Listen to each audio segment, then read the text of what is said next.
The receipt wasn't complete. It showed something more, something hidden. My son Daniel leaned on the counter, his gold watch flashing under the lights. He whispered with a smile that cut my chest. "Dad, you don't need those pills. Friday, 10 o'clock, it's all over." The cashier froze, receipt in her trembling hand, and the printer still hummed like it knew my fate. The paper smelled faintly of ink, sharp, almost bitter. I slipped it into my pocket, though my fingers felt like stone. Daniel tapped the counter with his ring, each click louder than the last. The sound carried like a hammer in my skull. "You'll thank me later," he said, without looking at me. My throat burned, but I stayed silent, because one word could cost me my coverage.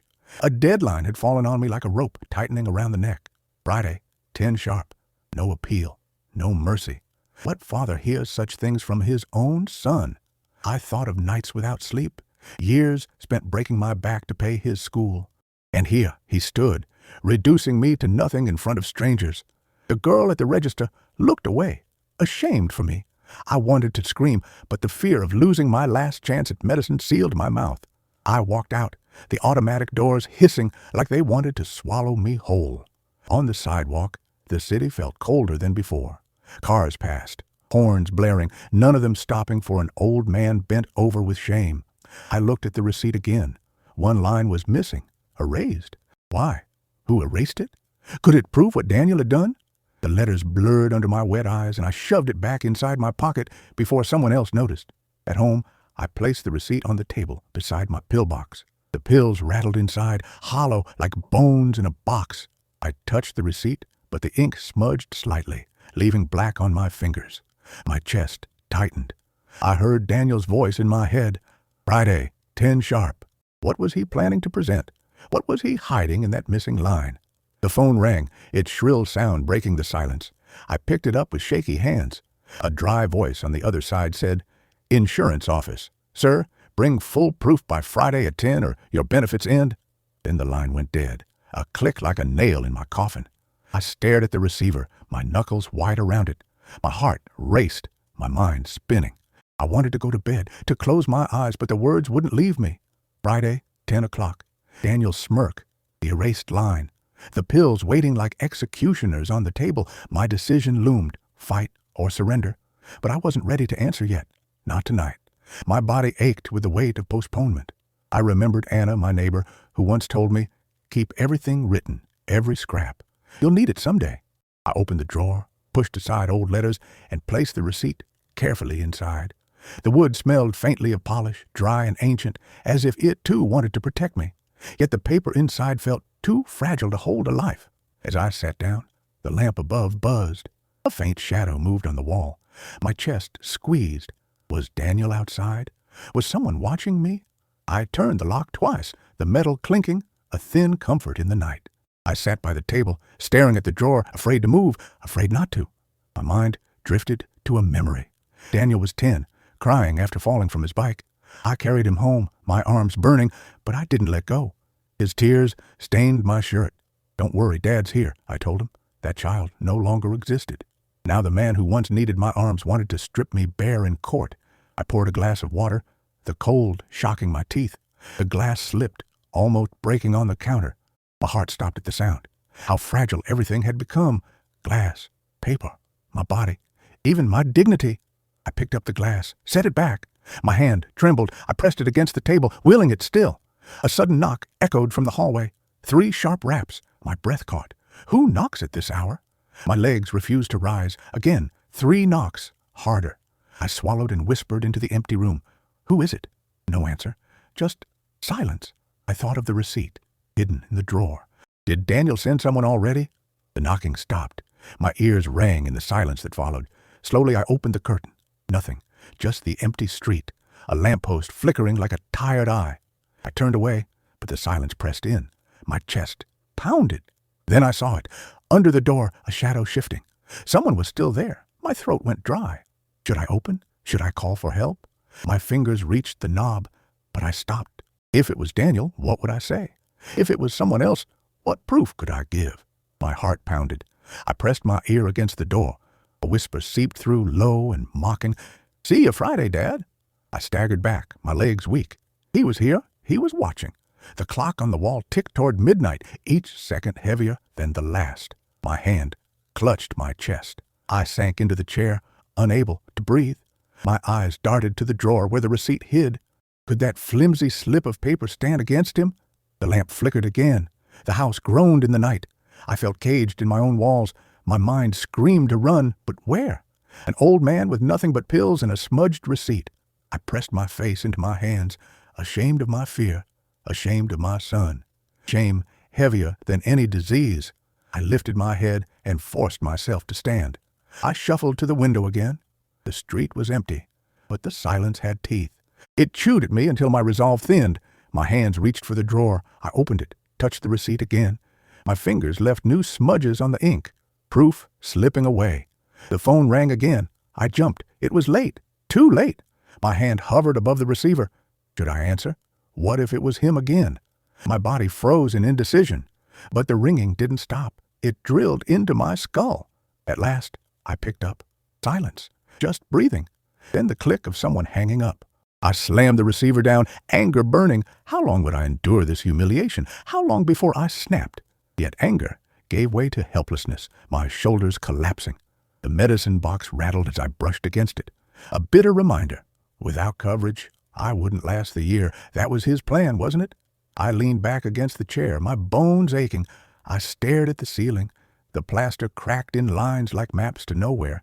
My life reduced to cracks, pills, and deadlines. Daniel's voice echoed again. Friday, 10 sharp. I covered my ears, but the words were inside me now, gnawing, relentless. The night dragged. I tried to pray, but no words came, only images. Daniel smiling, Daniel pointing, Daniel taking everything. My hand shook as I crossed myself. The shadow of doubt swallowed even my faith. What father prays against his son? I don't know when I fell asleep, but I woke with a start at dawn, a faint sound breaking the quiet. Paper sliding under the door. I rushed, bent down, heart pounding. A sealed envelope lay there, heavy, stamped with red. I picked it up. Its wax seal smelled faintly of smoke. My stomach turned. My hand shook as I tore it open. Inside one sheet, bold letters across the top. Final notice. My eyes blurred as I read. It ordered me to appear with all documents Friday at 10 sharp, or lose everything.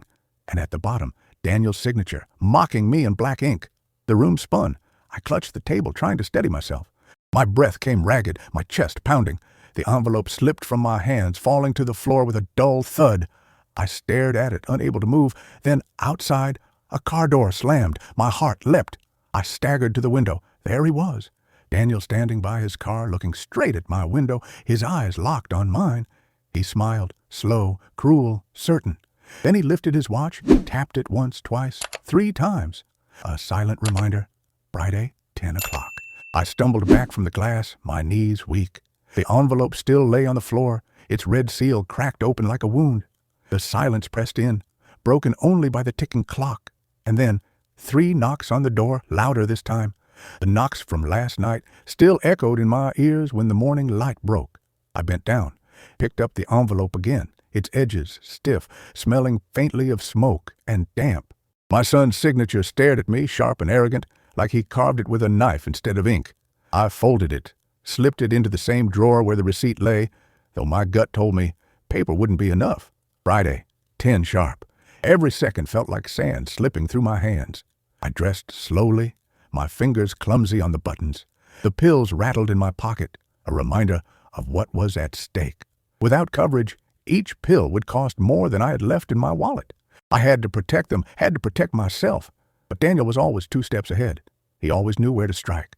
At the pharmacy, the air smelled of antiseptic and tired sweat. I stepped to the counter, and the pharmacist met my eyes. This time, softer, almost apologetic. She leaned closer, whispering, "Keep this safe." Then she slid another copy of the receipt into my palm. Her hand trembled against mine, a silent warning. I tucked it into my coat, my pulse racing. The paper was warm from her hand, but when I touched it later, it felt cold, damp with fear. 1 line missing again. Why? The total amount didn't add up. My son's name sat bold on the account, linked to mine like a chain around my neck. Something was erased, but not cleanly. The ink faintly smeared like someone rushed. "Bring proof," she had said. Proof of what? Proof that Daniel had tampered with my account? Or proof that I was still alive, Still worthy of being covered? I pressed the paper to my chest, as if my heartbeats could burn truth into it. Around me, people shuffled, impatient. None of them knew I was balancing on the edge of ruin. I left quickly, the door's bell jingling sharp in my ears. Outside, the sun burned, though my skin felt cold. The street was alive with noise, horns, voices, footsteps, but I heard only the whisper of that missing line. A ghost on paper that could destroy me or save me. Which one? I turned into an alley to breathe. My back against the bricks, I pulled out the receipt again.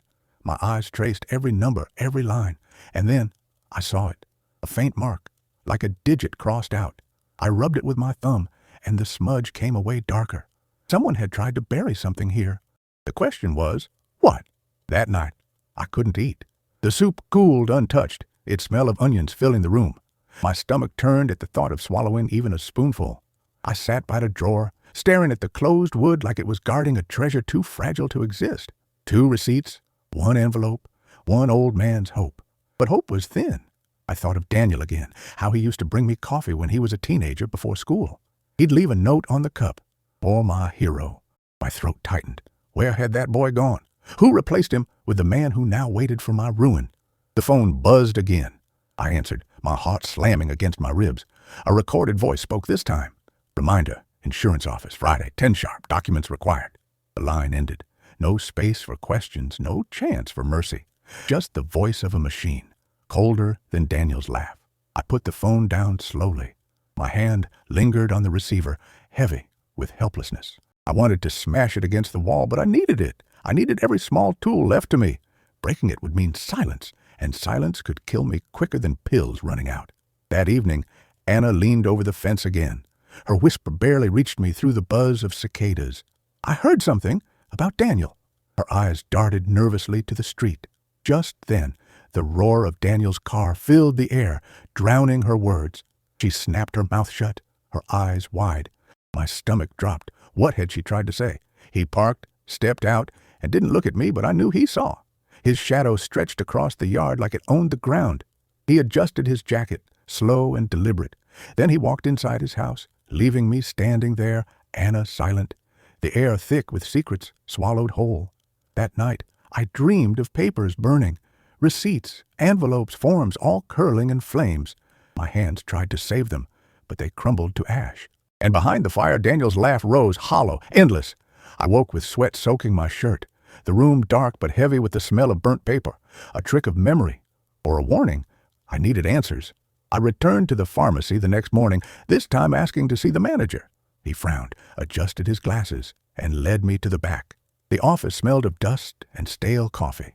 He opened a drawer, pulled out a folder, inside, copies of transactions. And there it was again, my son's name tied to my account. But something new caught my eye. A signature. My signature, or so it claimed. My knees weakened. My hand shook as I pointed to it. That's not mine. The manager looked uneasy, rubbed his temple. I can't say more, sir, but you should hold on to this copy. He slid it across the desk. The paper scraped against the wood, the sound harsh as a blade. I took it, folded it, shoved it deep into my pocket. My chest was burning, my lungs fighting for air. Forgery. Daniel had forged me. My own son. How could he cross that line? And yet, I already knew the answer. Greed has no limits. On the street outside, I leaned on the wall, breathing shallow. My hands clutched the paper like it was blood itself. Passers-by glanced at me, some with pity, most with indifference. I whispered to no one. Why, Daniel? Why? My voice cracked, lost in the city's roar. Back home, I spread the papers on the table. 2 receipts, an envelope, a forged signature. They looked pitiful on the wood, thin soldiers against an empire of lies. My eyes blurred, and I rubbed them hard, refusing to let tears fall. I couldn't afford weakness, not now. I poured tea, the steam curling, smelling faintly of mint. The warmth steadied my hand for a moment. I thought, maybe this was enough. Maybe these scraps could hold in court. But doubt returned quick as lightning. Daniel would have more. He always had more. The door creaked suddenly, though I had locked it. My chest froze. I stood, every muscle stiff. Slowly, I walked toward it. My hand hovered over the knob. A draft seeped through the crack, carrying a faint smell of tobacco. Daniel didn't smoke. Someone else was here. I pressed my ear against the wood. Silence. Then, Paper slid again under the door. I bent, heart hammering. Another envelope, smaller but stamped. My hand trembled as I picked it up. The seal cracked with a dry snap. Inside, a single line. Tomorrow, 9 o'clock. Be ready. 9? Not 10. My breath caught. Was the deadline moved? Was this a trap? The paper slipped from my fingers, landing face up on the floor. The ink gleamed under the lamp, sharp, final. My pulse roared in my ears. Tomorrow at 9. And then, before I could move, 3 hard knocks shook the door again. The 3 knocks rattled through my bones, but no voice followed. I stood frozen, the new envelope on the floor like a trap waiting to be sprung. My breath hissed in my chest as I bent to pick it up again. The paper smelled faintly of oil, like it had been carried in a mechanic's pocket. My son's shadow loomed larger in my mind than the walls around me. That night, I couldn't sit still. I paced from the kitchen to the living room, each floorboard creaking under my feet like an accusation. My hand brushed the drawer where the receipts lay hidden. Proof, yes, but proof that could crumble under his lies. At midnight, I made up my mind. I would go to his mansion, not to beg, but to see, to know. The street outside his home was lined with tall hedges that swallowed sound. His windows glowed faintly gold, like a theater where I had no ticket. I walked up the steps, clutching the medicine bag against my chest. Each pill bottle inside clinked softly, a fragile reminder of what I was fighting for. He opened the door before I knocked. The smell of whiskey hit me like a fist. His tie was loose, his shirt half open, and his eyes carried a cruel spark. "Don't come begging again," he said, leaning on the frame. His voice was low but sharp, cutting away any illusion of mercy. Behind him, the house was dim, shadows moving with the flicker of expensive lamps. My eyes caught on the dining table where an envelope lay, my name scrawled across it in bold ink. My stomach twisted. Why was my name there? Why did he leave it in plain sight? Was it bait, or was it proof he didn't care anymore? "Go home, Dad," he sneered. He pushed the door wider, but his body still blocked the way. I stood frozen, my throat dry, my eyes locked on that envelope. My hand twitched, wanting to reach, but fear pinned me down. I had to decide, but not yet, not in front of him. The whiskey glass in his hand tilted, liquid spilling down his fingers. He didn't wipe it. Instead, he let it drip onto the marble floor, drop by drop, each splash louder than words. His smirk widened. He was testing me, daring me to act. My heart pounded in my ears louder than the drops. I whispered, "What are you hiding, Daniel?" His smile didn't falter. He leaned closer, the scent of alcohol sharp and heavy. "Nothing you can stop," he said. The words clung to my skin like sweat. He pushed the door shut, slow and deliberate, leaving me on the steps with nothing but the night air. I stood there long after the door clicked shut. The hedges rustled with the wind, but I felt no relief. My eyes stayed fixed on that door, as if it might open again. But it didn't. My hand trembled on the railing, gripping until my knuckles turned white. Walking back felt longer than coming. Each street lamp buzzed overhead, shadows stretching thin across the pavement. I clutched the medicine bag tighter, my arms aching, my breath fogged in the night air, shallow and uneven. The envelope with my name burned in my memory, brighter than the lights around me. At home, I couldn't sit. I placed the bag on the table, opened it, counted the bottles one by one. 5 days left of pills. That was all. 5 days of hope against Daniel's lies. My chest tightened. Was that envelope the key? Or another noose around my neck? Sleep never came.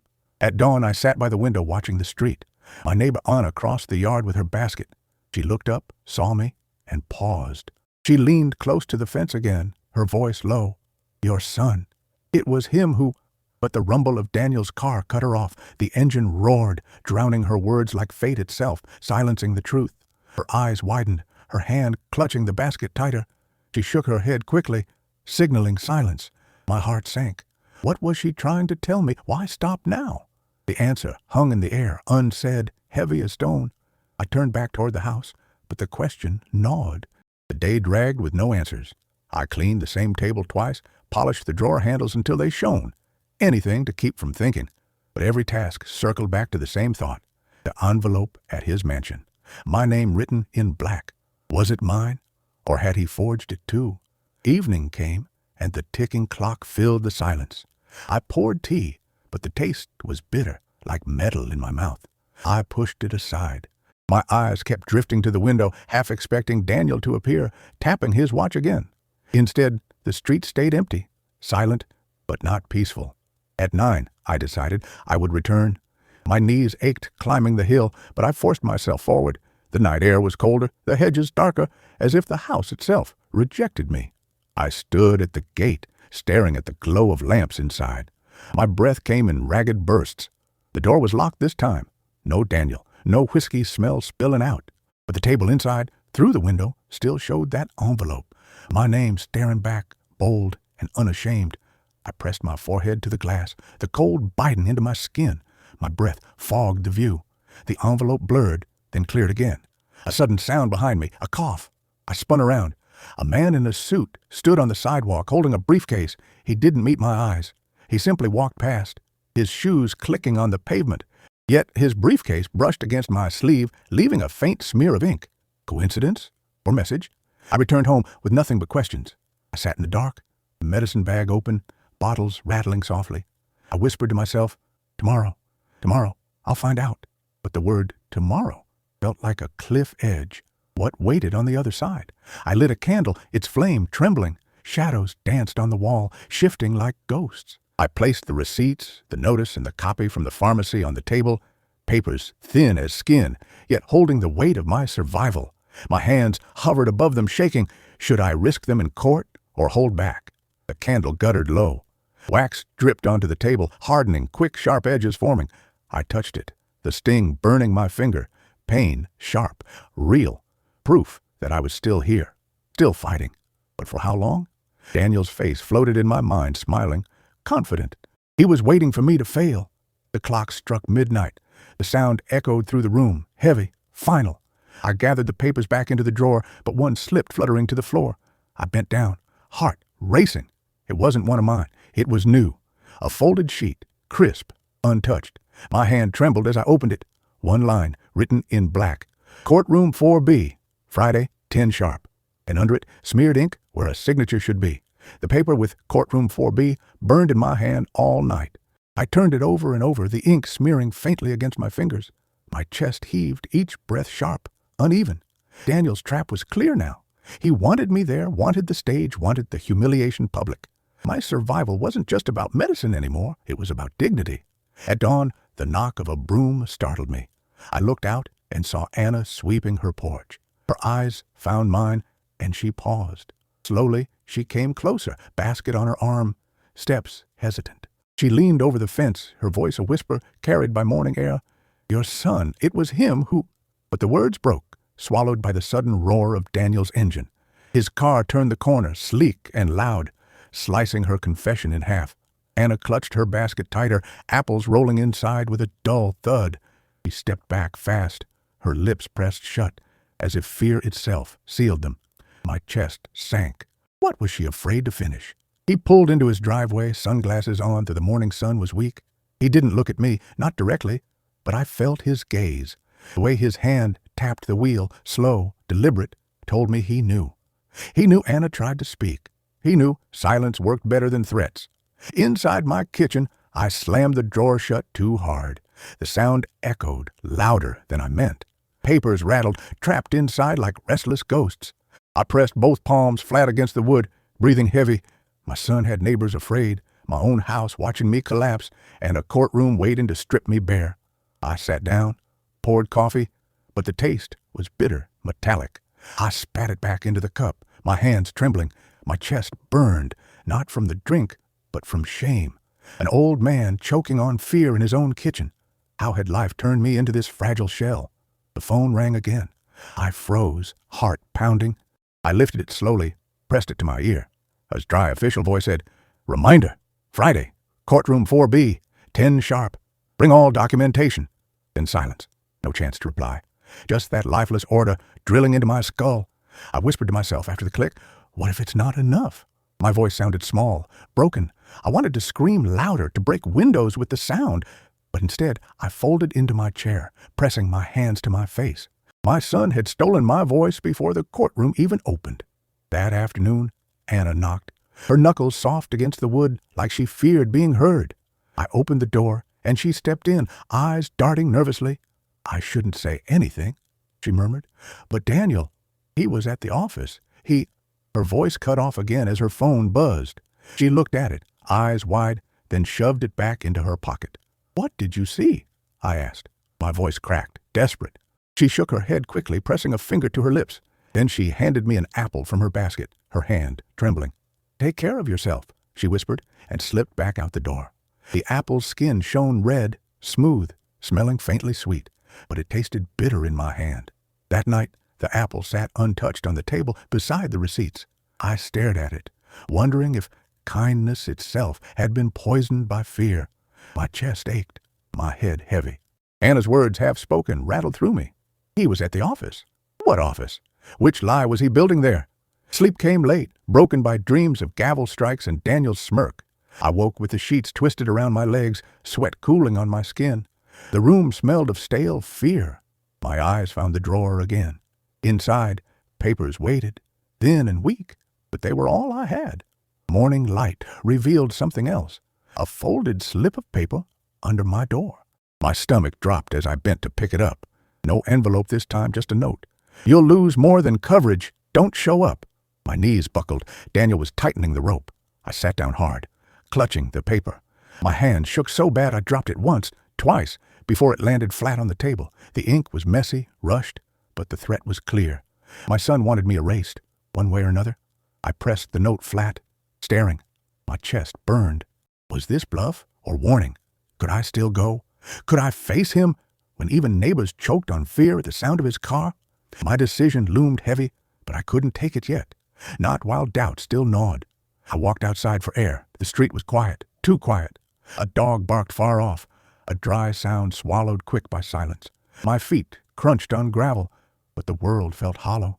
I turned back toward the house, and in the window of Daniel's mansion, a curtain shifted. Someone was watching. Inside again, I placed the new note with the others. The pile grew taller, but thinner all the same. Paper shields against a storm I couldn't control. My hand clenched into a fist, but the strength didn't last. My fingers opened again, weak, trembling. I couldn't even hold anger steady. Evening came, the lamp buzzing overhead. I sat by the table, counting seconds with the clock. Tick, tick, each one bringing Friday closer. My body shook, not from cold, but from helplessness. My son had stripped me down to minutes and papers, and I still had no choice made. I poured water, the glass sweating in my hand. Drops rolled down my fingers, cold trails that felt like tears I refused to shed.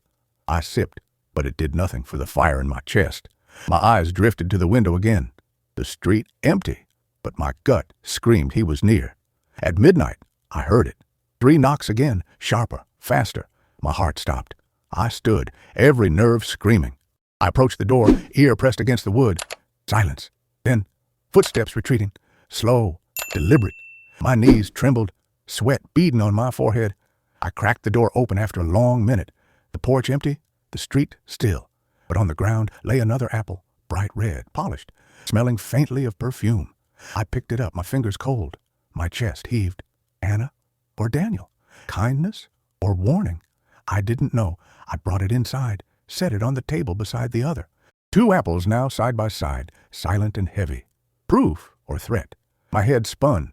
The candle flickered low, shadows stretching long on the wall. I whispered to the room, "What game are you playing, son?" The drawer rattled suddenly, though I hadn't touched it. Papers shifted inside like a breath escaping. I froze, staring. Slowly, I pulled it open. On top of the pile, a new sheet. My stomach dropped as I read the single line, "Courtroom 4B, Friday 10 sharp, bring the apples." The words on that new sheet shook me more than the threats. Bring the apples. I stared at it under the weak lamp, the paper trembling in my hands. Why apples? Why now? My son had turned even fruit into weapons of fear. The smell of them filled the room, sweet but sour in my throat. Morning light made the apples shine brighter. I picked one up, turning it slowly, the skin smooth, unblemished. Anna's gift or Daniel's trap? My hand tightened, wanting to throw it against the wall, but I set it back down because every object mattered now. Every detail could mean life or ruin. I returned to the pharmacy, hoping for answers. The automatic door hissed, the smell of disinfectant sharp in my nose. The manager saw me coming, his expression weary. But he didn't turn me away. "I need to see the cameras," I said, my voice low but steady. For the first time, I wasn't begging, I was demanding. He hesitated, glanced over his shoulder, then led me to the back. The room was small, the hum of machines filling the air. He pressed play, and the footage came alive. There was Daniel, standing at the counter, his voice echoing through the tinny speaker. Why waste money on a dying man? My stomach twisted. The laughter that followed was worse. It bounced off the walls, sharp, cruel, endless. I gripped the edge of the table, my knuckles white, my breath ragged. Everyone in that pharmacy had heard it. Now I heard it again, carved into my chest like a blade. But then the footage shifted. The camera caught him stepping aside, signing something. His hand fast, his body angled to hide it. The signature slid across the page, bold and false. My knees weakened. It wasn't just words. He had proof of betrayal in his own hand. The manager pressed pause, looked at me with pity. "I shouldn't show you more," he whispered, "but you need this." He slid a USB stick across the desk. My hand hovered, trembling. I picked it up, cold and small in my palm. My heart pounded. Proof. A weapon. I slipped it into my pocket, the edges biting into my thigh as I walked. On the street, the world seemed louder. Horns, voices, even birds shrieking. I looked over my shoulder more than once, sure he was watching. My coat felt too thin, my body too exposed. Back home, I placed the USB on the table beside the apples. The objects lined up. Receipts, notices, apples. Now this. My life reduced to scraps of paper and silent fruit. Yet each piece carried a smell, a sound, a weight. Together, maybe they told the truth. Or maybe they mocked me. I wanted to test the USB, but my old computer wheezed when I tried. The screen flickered, the fan groaned, then it died. My hand slammed the desk in frustration. The machine smelled faintly of dust and burnt plastics. My chest heaved. Was even technology on his side now? That evening, Anna knocked again, softer than before, cautious. I opened the door, and she stepped in quickly, her eyes darting to the table. They landed on the apples. Her face paled. "Don't bring them," she whispered. My heart raced. "Why?" I asked, but she shook her head, lips pressed shut. "Check the drawer," she murmured instead. Her voice trembled, but her words carried urgency. My hand shook as I pulled it open. Among the papers, another slip waited. Different handwriting, sharper strokes. It read, "The apples are witnesses. Don't let them rot." Anna's hand flew to her mouth, her eyes wide. "He's playing with you," she said, barely audible. "Don't let him." Then she fled before I could press her further, the door closing with a soft thud. My house fell silent again, except for the clock ticking toward Friday. I sat by the table staring at everything spread before me. Receipts, notes, USB, apples. My chest burned with questions. What game was Daniel weaving? Why did Anna know more than she said? My fingers traced the USB, cool metal against my skin. This was my only weapon strong enough. But fear whispered, what if the footage disappeared? What if the stick was blank when I showed it in court? Daniel was cunning. He could twist even proof into lies. I clenched it tighter, nails biting into my palm. Hope and dread tangled, choking me. The lamp flickered, shadows crawling across the wall. I pressed my head into my hands. The smell of apples reached me again, sharp, almost sickening now. I whispered, "What do you want from me, son?" My own voice sounded hollow, bouncing back from the empty kitchen. I tried to distract myself, boiling water for tea. The kettle whistled, shrill and piercing. Steam curled, smelling faintly of iron. I poured, watched the liquid swirl darken the cup. I took a sip, but it burned my tongue, bitter as ash. I set it down hard, drops splashing onto the table. As I wiped the spill, my hand brushed against one of the apples. It rolled, then stopped against the USB. The two touched, red against silver. My chest tightened. Were they connected? Or was it madness eating me now? I left them where they lay, too afraid to move them apart. That night, I dreamt of the courtroom. Daniel stood tall, laughing, while I held apples in both hands. The judge leaned forward, his face unreadable. "Where is your proof?" he asked. I held out the fruit, but when I opened them, the inside was black, rotted through. I woke, gasping, sweat cold on my skin. I lit a candle, the flame unsteady. Shadows stretched long again, reaching toward the drawer. I opened it, checked the papers, touched each one, still there, still mine, yet each felt thinner, frailer, as if ready to vanish. My fingers clung to the receipts until they bent. The clock struck 2. A knock shattered the silence. Not 3 this time. 5. Quick. Hard. My body froze. I tiptoed to the door, heart pounding. Silence followed. I opened it an inch, peering out. Nothing. Only the night air, cold, smelling faintly of tobacco.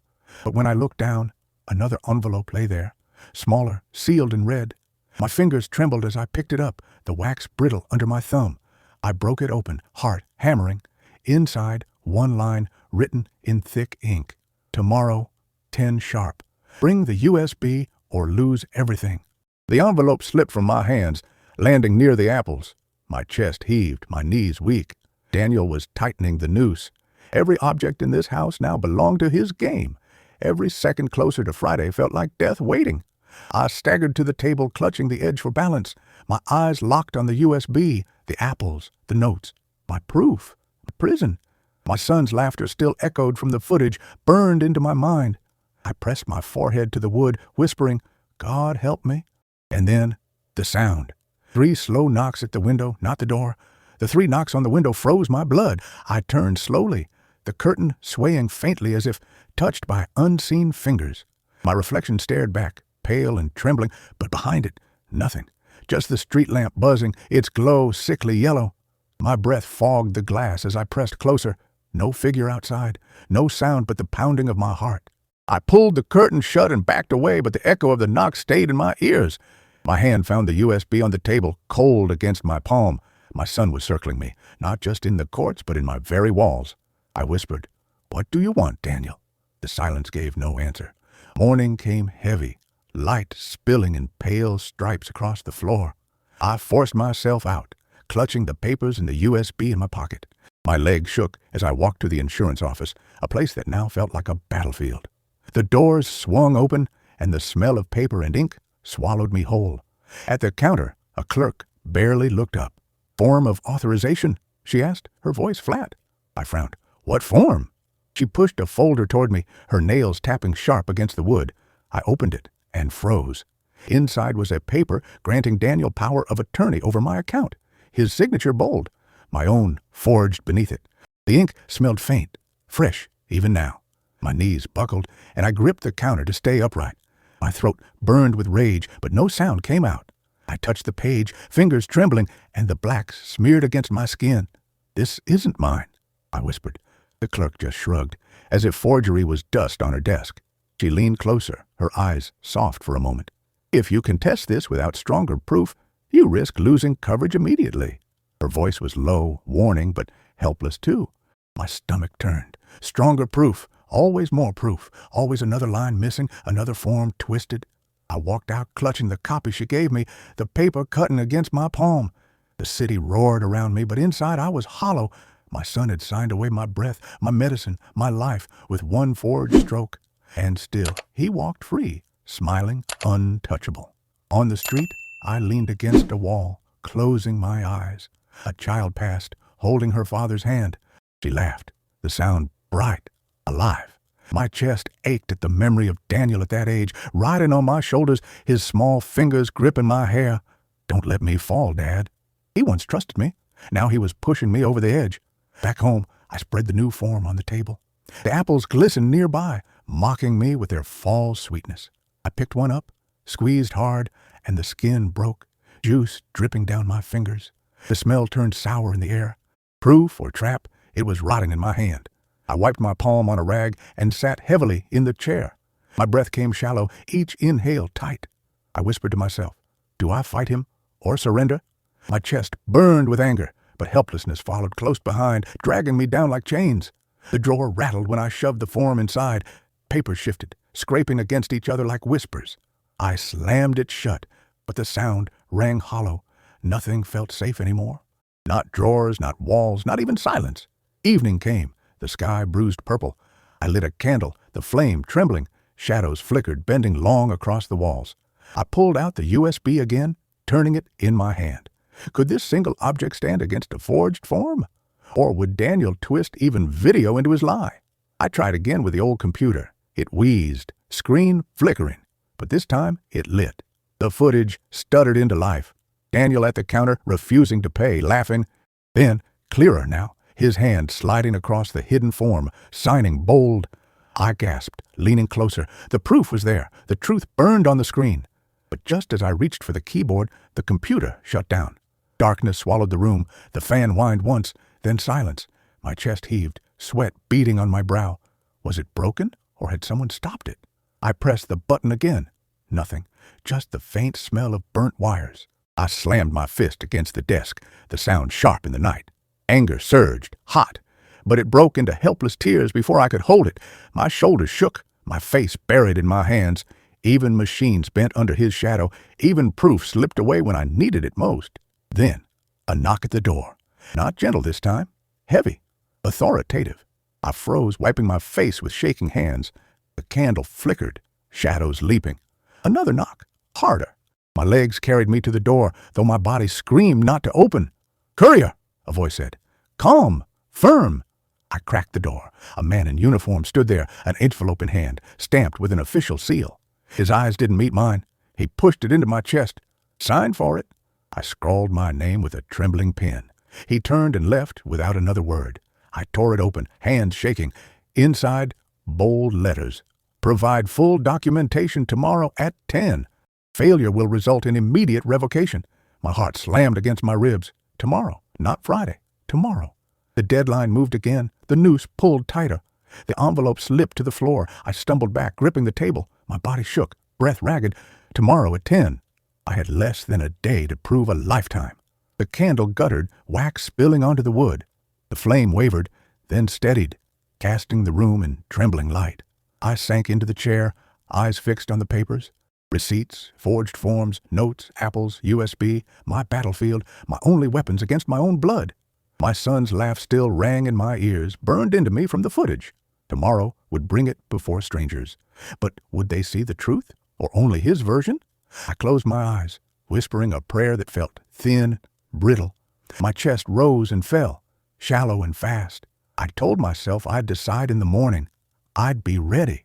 But even as I whispered it, I knew I wasn't ready at all. The candle sputtered once, then steadied. The clock struck midnight, each chime heavy as stone. I sat frozen, staring at the pile of papers, and then, from the hallway, a single footstep creaked. The creak in the hallway froze my lungs. I turned slowly, candlelight trembling on the wall. My shadow stretched long across the floor, but another shadow flickered at the edge of sight. I stood, every muscle rigid, heart pounding. Then, 3 hard knocks, this time at the front door. I staggered forward, hand hovering over the knob. My breath rasped loud in the silence. Another knock shook the wood, sharp, impatient. "Who is it?" I called, voice breaking. No answer, just a heavy pause. Then again, bam, bam, bam, the echo rattling in my chest. When I opened, a courier stood there, tall, uniform crisp. He carried an envelope sealed in red wax, the symbol stamped deep. His eyes avoided mine. "Urgent delivery," he said flat, thrusting it toward me. His hand brushed mine, cold as stone. "Sign here." I scrawled my name, the pen scratching dry against the clipboard. He turned and left without another word. Footsteps echoing down the street. The envelope weighed heavy in my palm, the wax smelling faintly of smoke. I shut the door quick, sliding the bolt twice, the metal clinking sharp. On the table, I broke the seal. Inside, bold black letters. "Provide full documentation tomorrow at 10, or benefits revoked." My heart jolted. Tomorrow, not Friday. Tomorrow.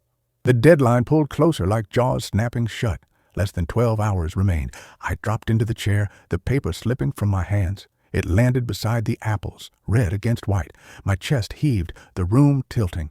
Tomorrow at 10. The words carved into my skull. I whispered to myself, "I'm not ready." My voice sounded small, defeated. I pushed the papers together, stacking them as if order could bring strength. Receipts, forged form, notices, USB, my proof, or my failure. My hand shook as I touched each one, sweat dampening the edges. I pressed the stack flat, forcing it still. But fear didn't let go. My mind screamed questions. Would the footage play? Would the judge believe a trembling old man? Would Daniel twist everything into dust? My throat closed tight, the weight of doubt crushing me. I rose, pacing the floor, boards creaking under my steps.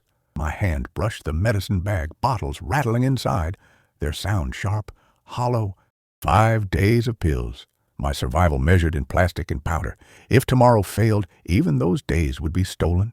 The night dragged, shadows shifting on the walls. I tried to rest, but each time I closed my eyes, I heard knocks at the door, the window, the drawer. My body jolted awake again and again, sweat slick on my neck. Sleep had abandoned me. At dawn, light poured through the curtains, pale and cruel. I dressed slowly, fumbling with buttons, hands trembling. My reflection in the glass looked hollow, eyes sunk deep, skin pale as paper. I whispered, "Hold on." But the man staring back gave no answer. I placed the stack into a folder, the USB tucked safe inside. The apples, too, I wrapped them in cloth, unsure why. Their smell clung sweet and sharp. Proof or poison, I couldn't leave them behind. Every piece might matter. Every scrap might decide.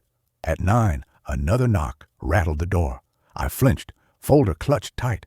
Through the window, I saw him, Daniel, leaning against the porch rail, sunglasses hiding his eyes. His smirk was clear enough. He tapped his watch once, slow. The sound carried even through glass. I opened the door a crack. His smile widened. "All ready for your big day, Dad?" His tone dripped with mockery. My jaw tightened. I said nothing. He leaned closer, breath thick with whiskey. "Courtroom 4B, 10 sharp. Don't be late." Then he turned, walking off, each step deliberate. My knees shook, but anger flickered in my chest. He wanted me broken before the gavel even struck. He wanted me to stumble in already beaten. I gripped the folder tighter, sweat soaking through. My decision stood. Whether broken or not, I would appear. I stepped outside at last, the morning air sharp, smelling faint of diesel. The street was alive, cars rushing, voices shouting.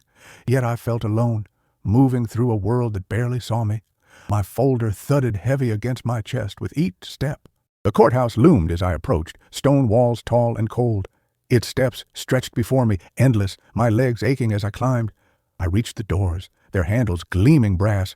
My reflection stared back faintly as I pulled them open. Inside, the air smelled of polish and paper. A clerk's heels clicked sharp on the floor. Voices echoed as distant chambers. I clutched the folder tighter, my heart slamming. Courtroom 4B waited, my throat dry, my palms slick. I walked forward.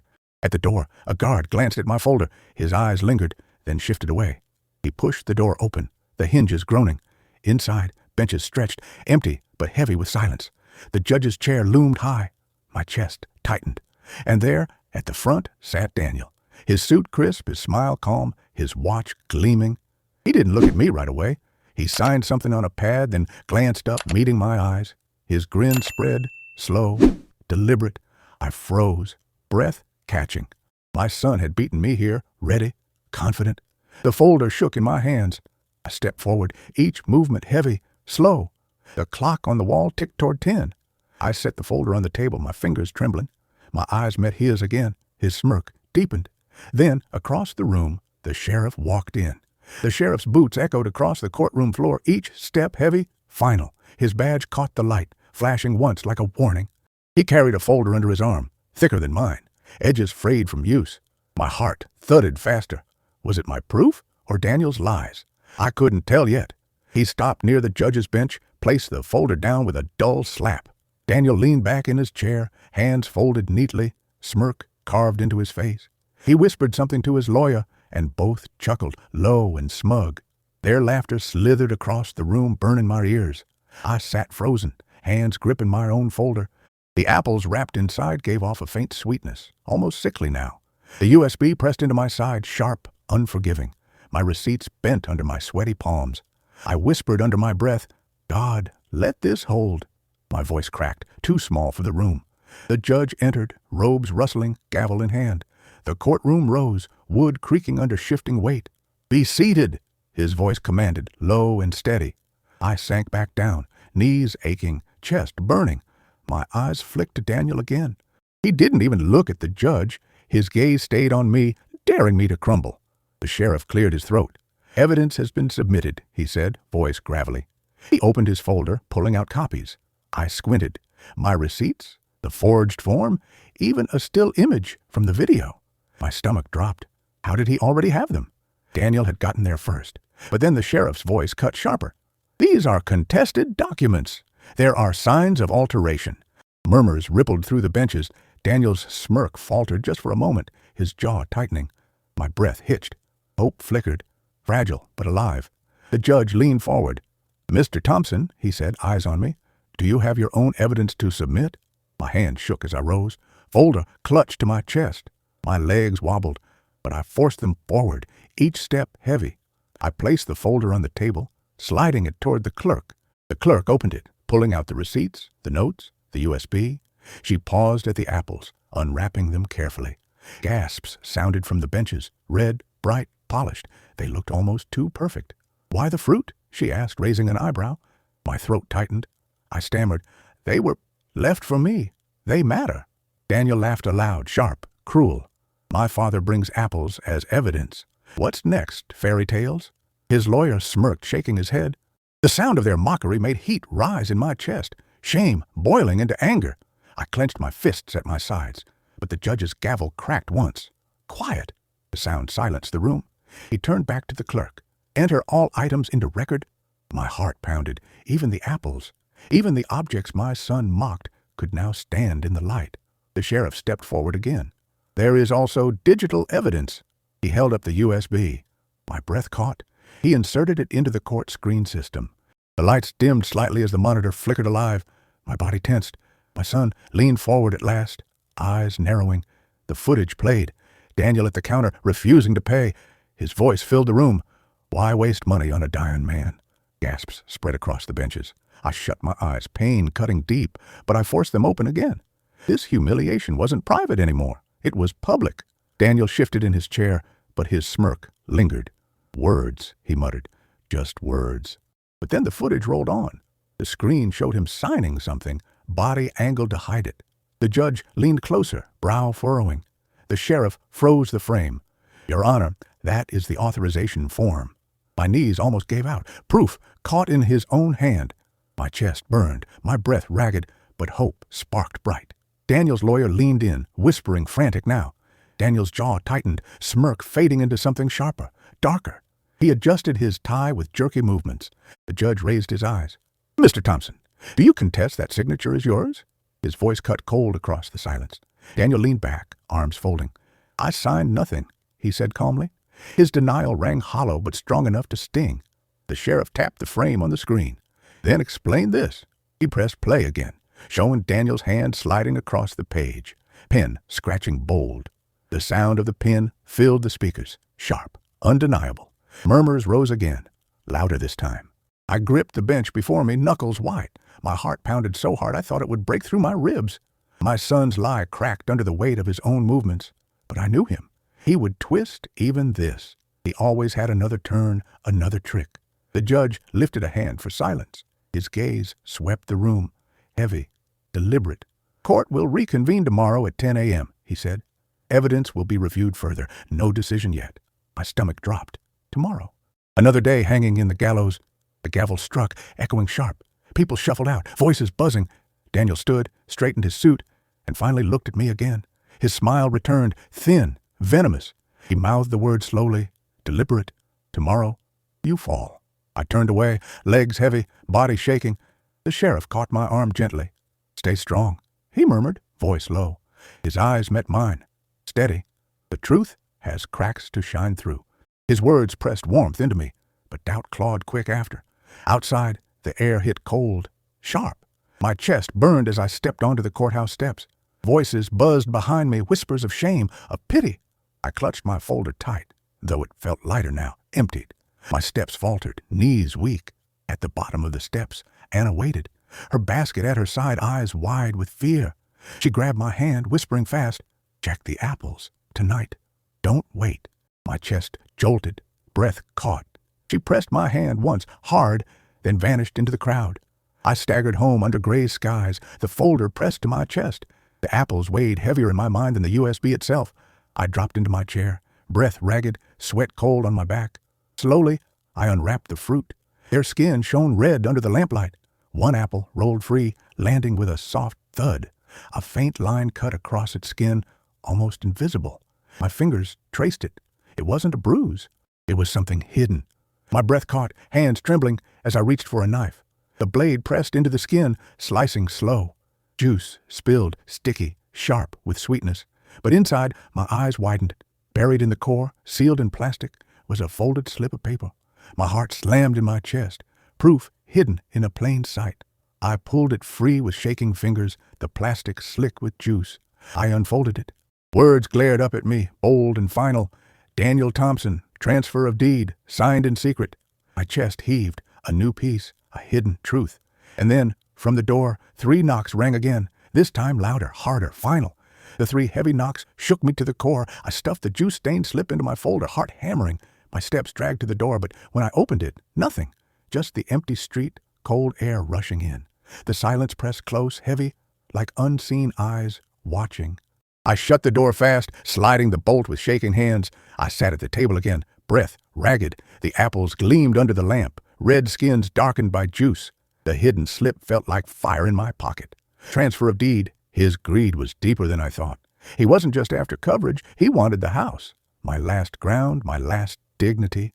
Morning came too soon. I dressed slow, my body stiff, folder clutched like a lifeline.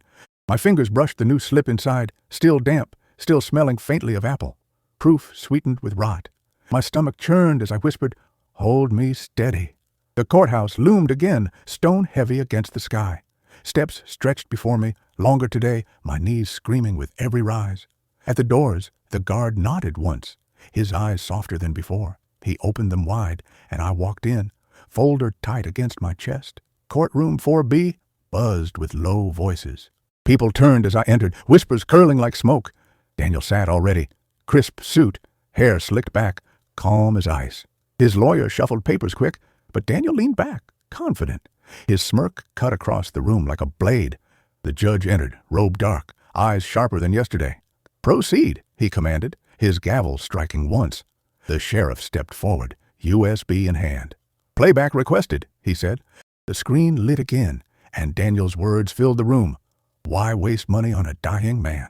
Laughter rippled through the benches, not at him, but at the cruelty of it. Faces turned toward me, pity etched in their eyes. My chest burned, shame mixing with anger. I gripped the bench, forcing myself not to collapse under the weight of their stares. The footage rolled on. Daniel's hand moved across the hidden form, pen scratching loud. The sound filled the speakers, undeniable. The judge leaned forward, eyes narrowing. "Forgery?" he muttered, though soft, but the word carried through the room. My son's smirk faltered. Daniel rose suddenly, voice sharp. "Objection! My father is confused. He can't understand documents anymore." His lawyer nodded, feeding the lie. Gasps stirred, whispers thickening. My throat closed. He was painting me as broken, senile, nothing. I stood, my voice trembling but loud. "Then explain this." My hand pulled the slip from my folder, juice stained, still fresh. I held it up, ink bold under the lights. Transfer of deed. The courtroom stilled, silence thick. The judge gestured sharply. "Bring it forward." The clerk took it, hands careful, eyes scanning. She looked up, face pale. Signature, Daniel Thompson, property deed. She handed it to the judge. My son's face hardened, smirk gone, replaced with tight jaw, eyes dark. He shifted, restless, tapping his watch against the table. The judge's eyes locked on Daniel. "Explain this." His voice was iron, steady. My son leaned forward, voice low, calm. "Forgery! That's not mine." But his hand twitched once, betraying him. The sheriff stepped closer, eyes sharp. "It matches the other signature exactly." The benches erupted, whispers louder, sharper. Some gasped, others muttered, "Shame." Heat rose in my chest. This time not shame, but something brighter. Justice flickered. I held my breath, my body trembling. The truth was cracking through his lies. The judge raised his gavel, silencing the room. "Tomorrow, final ruling, court adjourned." His words struck hard. Another day, another night. The rope still held tight, but fraying. My knees weakened, but I stayed standing. Daniel turned to me, his mouth curling in a bitter grin. As people filed out, a man approached the bench. My neighbor, Anna. She stepped into the open, her face pale but steady. "Your Honor," she called, voice trembling but loud. "I have something to add." Gasps rippled through the room. Daniel's head snapped toward her, eyes blazing. The judge raised a hand. "Tomorrow," he said firmly, "all testimony tomorrow." He struck the gavel again, final. Anna's lips pressed tight, but she met my eyes, a flicker of courage in her gaze. My heart thudded. She had held back for days, but not anymore. I walked out, bolder, heavier, proof stronger. Daniel followed behind, footsteps sharp, steady. At the steps, he leaned close, whispering in my ear, "You think apples will save you? Tomorrow, I'll bury you with them." His breath reeked of whiskey, hot against my skin. I pulled away, chest heaving, refusing to answer. The sheriff lingered nearby, eyes sharp, watching Daniel. My son smirked again, but thinner now, cracked at the edges. His watch glinted in the sun as he tapped it once more. "Tomorrow," he repeated. The crowd parted around us, whispers trailing behind. Shame still clung, but thinner now. Hope burned faint, stubborn, deep in my chest. I clutched the folder tighter, its edges cutting my palm. Each step away from him felt heavier, but steadier too. Back home, I laid everything on the table. Receipts, forged form, slip from the apple, the USB. Proof lined up like soldiers, fragile but standing. I touched each piece, whispering, "Hold for me. Just one more day." My fingers shook, but the word steadied my heart. The lamp buzzed overhead, shadows stretching long. I lit a candle, flame flickering, casting the papers in trembling light. The apples still sat there, red skins dull now, fading. I pressed my palm against one, cool and smooth. Tomorrow they'd sit in court too. Night fell heavy, silence broken only by the ticking clock. I sat, waiting, staring at the folder, my body weak, but my chest stubborn. One more day, one more fight. My son's laugh still echoed, but softer now, drowned by the judge's gavel in my mind. As the candle burned low, the floor creaked. A sound, soft, deliberate. My head snapped toward the hallway, a shadow stretched under the door. Then, 3 slow knocks, not at the door, at the window. The 3 slow knocks at the window froze me where I sat. The candle guttered low, wax dripping in crooked lines. My chest tightened, breath catching. I rose, folder clutched tight, steps heavy on the floorboards. I pulled the curtain back, and nothing waited, just the empty street, lamppost buzzing like a tired wasp. But on the sill lay something small, a folded note, edges damp from the night air. My fingers trembled as I picked it up, the paper cool, smelling faintly of tobacco. I unfolded it slow, my stomach sinking. "Tomorrow, courtroom 4B, 10 sharp, final strike." My knees buckled. I didn't sleep that night. I sat at the table, staring at my proof, spread out before me. The apples dulled, skin softening under the lamp. The receipts curled at the edges. The forged form sat heavy with ink that smeared at my touch. I whispered, "Hold." My voice cracked. At dawn, I dressed in silence. My hand shook as I buttoned my shirt, but I kept going. The folder thudded against my chest as I slipped it under my arm. My reflection in the glass looked older than yesterday, lined, pale, hollow, but my eyes burned bright. The courthouse rose against the gray sky. Its stone walls seemed taller, harsher than before. People crowded the steps, whispers curling like smoke. Some looked at me, pity etched deep. Others looked away, ashamed for me. I kept climbing, each step a stone on my back. Inside, courtroom 4B pulsed with tension. The benches were full, voices low but sharp. Daniel sat already, his suit immaculate, watch gleaming, smirk steady. His lawyer leaned close, whispering, but Daniel's eyes never left me. His stare pinned me in place like a nail. The judge entered, robe dark, gavel high. "This is the final hearing," he said, voice firm. The room hushed, silence thick as stone. The sheriff stepped forward, USB in hand. "Playback," he said again. The screen lit, Daniel's voice filling the room. "Why waste money on a dying man?" Gasps rose, faces turned, whispers cutting sharp. My chest burned, shame gnawed, but I forced myself to stand tall. The footage rolled on, Daniel signing the form. The pen scratch echoed, undeniable. The judge leaned forward, brow tight, lips pressed thin. Daniel's lawyer leapt up. "Forgery, manipulation, digital trickery." His voice cracked against the silence. The judge lifted a hand, silencing him with one sharp motion. His eyes turned to me. "Do you have further evidence?" My chest heaved. I stepped forward, folder in hand. I laid it all on the clerk's desk. Receipts, notices, forged form, and the slip from the apple. The clerk unfolded it, eyes widening. "Transfer of deed," she read aloud, voice shaking. The judge's gaze sharpened. The benches erupted in whispers again, louder, heavier. The sheriff stepped closer. "This matches the signature captured on video," he said, tapping the screen. His voice was steady, final. Daniel shifted in his seat, smirk fading into clenched jaw, his hand twitching against the table. His mask cracked. The judge's voice cut through. "Mr. Thompson, do you deny this signature again?" Daniel rose, eyes blazing. "I deny it all. My father is sick, confused, desperate." He pointed at me, finger trembling with rage. "He brings fruit into a courtroom and calls it proof. Laughter rippled from the benches, but this time at him, not me. Anna stood suddenly, her hands clenched at her sides. "I saw him," she cried, voice shaking but loud, "at the office, signing papers behind his father's back." Gasps exploded, whispers turning sharp as knives. The judge's gavel struck once. Testimony entered. His eyes locked on Daniel, unflinching. My son's face drained, anger twisting his features. He slammed his fist against the table, the sound hollow, desperate. "This is lies," he shouted, but the room was no longer his. The sheriff stepped forward, placing a hand on his shoulder. "Enough," he said, voice low, final. Daniel tried to pull away, but the sheriff's grip held firm. The sight burned into me. My son, trapped by truth, no longer untouchable. My chest heaved, eyes wet, but not with shame. The judge lifted the gavel high. The court rules in favor of the plaintiff. Coverage restored, forged forms nullified, transfer of deed invalid. The gavel struck hard, echoing like thunder. My knees buckled, but I stayed upright, dignity burning hot in my chest. The benches erupted, some clapping, others whispering. Daniel sank into his chair, head low, watch still gleaming but powerless now. The sheriff guided him out, his steps heavy, no smirk left. I watched, chest aching, heart breaking and healing all at once. I gathered my papers slow, each one heavier than before. The apples I left behind on the clerk's desk, skins dulled, juice seeping faint.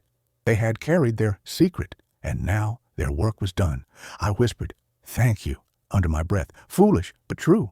Outside, the sky broke open with sunlight, sharp and golden. I walked down the courthouse steps, folder under my arm, but lighter now. My breath came steady, chest full. For the first time in months, my hands didn't tremble. At the bottom of the steps, Anna waited. She placed her hand on mine, squeezing once. "You stood," she whispered. Her eyes glistened. I nodded, unable to speak, throat thick. She smiled faintly, then slipped back into the crowd. I walked home, slow, each step careful, but strong. The streets looked different, no longer walls closing in, but open paths stretching wide. The houses no longer loomed. They stood quiet, harmless. Even the wind felt softer on my face. Inside, I set the folder on the table. The medicine bag rattled faintly as I placed it beside it. I poured a glass of water, the sound crisp, clean. I drank slow, tasting hope for the first time in too long. I sat by the window, looking out at the yard. Daniel's house loomed still, but empty now, his shadow lifted. My chest swelled with relief, sorrow, and something like peace. I whispered, "What would you have done in my place?" Because justice was mine, but the wound remained. My son, my blood, had stood against me in public, tried to erase me with ink and lies. The law had restored me, but no gavel could stitch back what he had torn. Still I breathed easier. I touched the folder once, firm, steady, my proof, my shield, my story. And though my son's shadow would linger, the truth had burned brighter. So I ask you, here and now, what would you have done in my place? Did my story strike your heart? Leave your words for me below. I will read them one by one, because tonight I don't want to be alone with silence anymore.